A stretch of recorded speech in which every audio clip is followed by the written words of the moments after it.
how good did it feel to follow up what you did in Bristol with a normal start here today and do as well or better? Yeah, I think that was the biggest thing, was having a normal start with a normal routine and week, and kind of being able to prepare for it. Nothing was set in stone, but just kind of being able to prepare for it, and yeah, it was good outing, and happy with it. So. Looked like you had a pretty good mix of the sinker and the splitter there, especially the splitter looked like it was a pretty good strikeout pitch for you. Yeah, it was good. Splitter was there. It's been reliable all year, and that's kind of what I'm known for. So to have it in the back pocket, we used it in several different counts, early, late, but using it to both hands, and had a lot of success with it. Can you tell me more about the development of your sinker? I know that's a pitch feels like you introduced this year.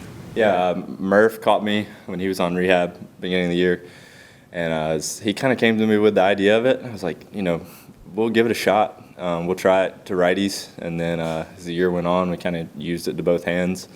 And both starts up here, it's been to both sides, produces a ton of ground balls, and really happy with how it's played. So. There's a video that went side by side showing how your leg kick has changed a little bit during the season. How's that helped you just have a more consistent delivery and help your mechanics? Yeah, I mean, my biggest thing is just being as athletic as possible when I'm on the mound. Like that's always been the base of my mechanics and everything that I do. So struggling earlier in the year, it's kind of all it boiled down to, is just how can we make this as athletic as possible, and so that's where we just changed the leg kick. We're like, this is going to allow me to get the right rhythm, not have too much movement, and we can produce the same velocity, if not more, with a different leg kick. And the biggest thing has been command, just commanding both sides of the plate with all pitches, and the payoff that we've seen from something like that has been awesome. I've loved it. So.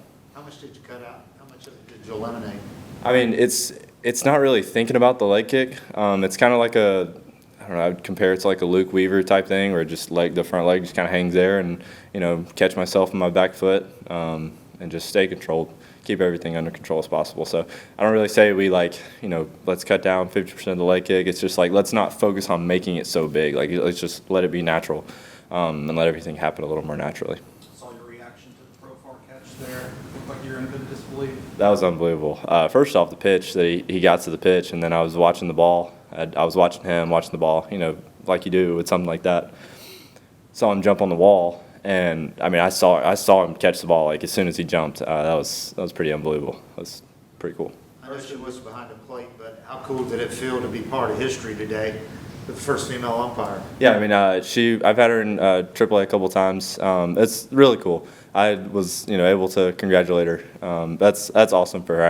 I can't imagine how hard it is for her to have come up, and everyone says it's probably told her it was impossible, but to be able to be part of that, and they made a big deal out of it, as it should be, and that's pretty cool for her. Hurston, these two starts versus the two you had last year, how different is it for you mentally from the standpoint of do you feel like you belong here when you're out there? Yeah, absolutely. I mean, you can say what you want. I felt like I belonged here last year. I feel like if they didn't want me here, they wouldn't have put me up here. So the results are not always how the game should, it's not always a determination of, who should be here and who shouldn't. So, we had the injury, and, things happen. This game filters out who it needs here and who it doesn't. So having these two starts here this year, but just really everything that I've worked for this year is a completely different mindset. And but it's one of where I know what I need to do. I know it has to happen.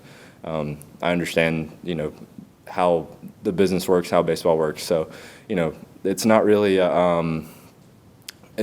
like it didn't scare me. I wasn't, afraid of the failure that I experienced. But it just allowed me a chance to grow and to, go in the office every day, do what I needed to do, and, just prepare. Can you expand on that conversation with Murph a little bit and the work that went into creating that pitch afterwards? Yeah, we were in the video room it was the day after the start. He called me in. He's like, hey, man, let's go over the start a little bit. Let's look over some things. He noticed some things in my four seam. He's like, hey, I think it'd be really easy for you to throw a sinker right here. And I agreed. I threw it in the bullpen 2 days later or whatever it was. He was still there on rehab, and I was supposed to throw it to him again that week, but it didn't happen.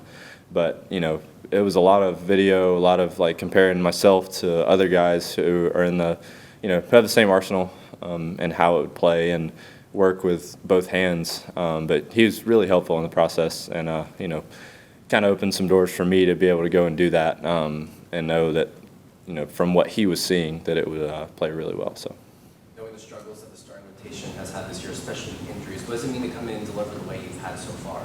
I mean, it's, you know, it's my job. Like, that's what I have to do. I'm here in whatever form or fashion that they need me. So that's been my goal from day one, is to, you know, if they say, hey, go right now, you know, that's what I have to do.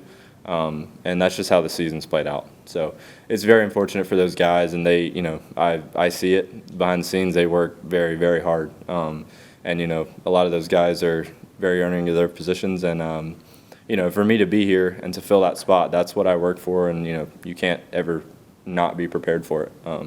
So, you know, just happy to be here, but really just doing what I have to do. Thank y'all. Thank you.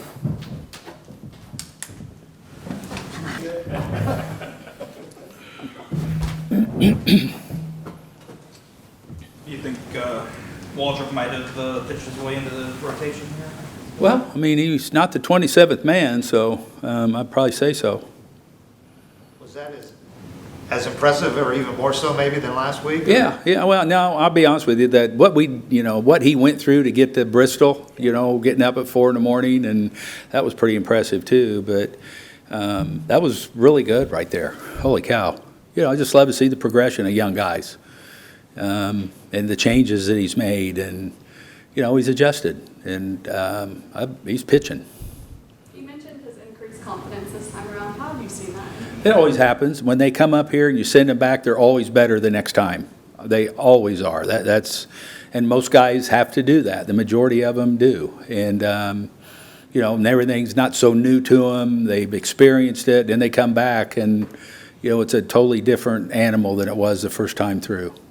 So when you see him like that, and the stuff, the pitches that are working, do you realize, like, this is why he was a first-round pick, you know? Well, you know, he's first-round pick because he had arm strength and an out pitch with the split. But now he's pitching. He's I think, mixing, you know, the curveball, the split's still a really good pitch for him, the sinker, instead of, you know, he's not having to pitch at 98 to be effective. And his command's a lot better. There are a lot of really good stuff to like. He just seems, just talking to him like a different guy than Yeah. he did here. No, I would probably say if he would probably tell you he is. He's more confident. And I think they get those innings in the minor leagues are invaluable to work on things and to kind of find out who you are, and you know, I think it was great that he had all those early in the year until now to, you know, kind of work on things and get confidence. You mentioned that Sean was the one that kind of pushed him on the sinker and, you know, having him try that out. I'm curious, just when it comes to the development of a pitcher, how instrumental can a catcher be better? Huge. It's why Sandy was so, you know, good down there with, you know, not only the pitching staff, but the catchers, the young, like Drake Baldwin. And, but it's, you know, and Murph's done a great job with him these first two. You know, he kind of hung with him and got his secondary stuff going this first start. And then, you know, I think Hurston had a lot of confidence in Murph catching him again today, and that's big. That catch by Jurison Profar, what can you tell us about that? Yeah, that was a great catch. I mean, how he just kind of marked that thing down, and honestly, when he hit it, I thought it was going to be in the upper deck. And, you know, he stayed right with it. And I told him, it's like, you're going to be watching that on TV for 24 hours till we play another game. So it's a great catch. We've seen Michael Harris hit the home run. Once he gets to the point where he gets everything together, how good can he be? Oh, he can be. He's as talented a kid as I've ever been around. You know, both sides of the ball. I mean, just the natural ability and strength, and, you know, the feel, the knack for playing the outfield, his arm, the whole thing. I mean, he can be as good as he'll let himself be. Drake Baldwin's another good day at the plate. It seems like once he gets going, he doesn't stop. Well, I mean, he's a really, really good hitter. I think there's another guy that's having a lot of confidence in himself and understands that he can play here. He's a really good player in this league, and as he amasses at bats and experience, he's just going to get better. Snit, did the fact that we didn't notice the umpire at first, does that mean it was a good day for him? Yeah, I always. I mean, Alice, you did a good job. on top, tell she's, knows her, what she's doing, and so, yeah, it's kind of like a catcher. If you leave the ballpark and you don't remember who the catcher is, it probably did a really good job. To see that happen, I apologize if this is an ag before the game, but to see that happen, to see this history happen, and you've been in the game for a while, like. Yeah. Well, anytime anybody grinds their way through the minor leagues, which isn't, I don't care who it is, you hang around, that's a tough job. And, and talking to umpires over my years and, their travel and what they go through and everything, I'm happy for anybody that sticks it out and grinds through a career like that and gets the opportunity to be where they want to be. So good for her. All right. Thanks, man. Thank you. Okay, thank you.